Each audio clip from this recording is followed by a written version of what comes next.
ವಾಸಂತು ಅಂತಾರಾಷ್ಟ್ರೀಯ ದುಡಿಯುವ ಮಹಿಳೆಯರ ದಿನ. ದುಡಿಮೆ, ಲಿಂಗ ಸಮಾನತೆ, ಸಹಬಾಳ್ವೆಗಾಗಿ ಮಹಿಳೆಯರು ಹೋರಾಡಿದ್ದಾರೆ ಸಂಕೇತವಾಗಿ ಪ್ರತಿ ವರ್ಷ ಮಾರ್ಚ್ 8ರಂದು ಮಹಿಳಾ ದಿನವನ್ನು ಆಚರಿಸಲಾಗುತ್ತದೆ.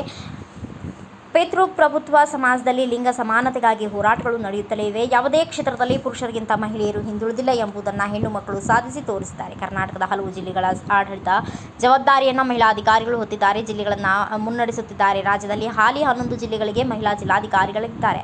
ಬೀದರ್ ಜಿಲ್ಲೆಗೆ ಶಿಲ್ಪಾ ಶರ್ಮಾ ಅವರು ಜಿಲ್ಲಾಧಿಕಾರಿ ಆದರೆ ಕಲಬುರಗಿ ಜಿಲ್ಲೆಗೆ ಫೌಜಿಯಾ ತರುಣಂ, ಯಾದಗಿರಿ ಜಿಲ್ಲೆಯಲ್ಲಿ ಜಿಲ್ಲಾಧಿಕಾರಿಯಾಗಿ ಬಿ. ಸುಶೀಲಾ, ಬಾಗಲಕೋಟೆ ಜಿಲ್ಲೆಯಲ್ಲಿ ಕೆ.ಎಂ. ಜಾನಕಿ, ಧಾರವಾಡ ಜಿಲ್ಲೆಗೆ ಜಿ.ಆರ್. ದಿವ್ಯಪ್ರಭು, ಉತ್ತರ ಕನ್ನಡ ಜಿಲ್ಲೆಯ ಜಿಲ್ಲಾಧಿಕಾರಿಯಾಗಿ ಲಕ್ಷ್ಮೀಪ್ರಿಯಾ, ಉಡುಪಿ ಜಿಲ್ಲೆಯಲ್ಲಿ ವಿದ್ಯಾಕುಮಾರಿ, ಚಿಕ್ಕಮಗಳೂರು ಜಿಲ್ಲೆಗೆ ಮೀನಾ ನಾಗರಾಜ್, ಹಾಸನ ಜಿಲ್ಲೆಯಲ್ಲಿ ಸಿ. ಸತ್ಯಭಾಮ, ತುಮಕೂರು ಜಿಲ್ಲೆಗೆ ಸುಭಾ ಕಲ್ಯಾಣಿ, ಚಾಮರಾಜನಗರ ಜಿಲ್ಲೆಗೆ ಶಿಲ್ಪಾ ನಾಗ್ ಜಿಲ್ಲಾಧಿಕಾರಿಗಳಾಗಿ ಕಾರ್ಯನಿರ್ವಹಿಸುತ್ತಿದ್ದಾರೆ.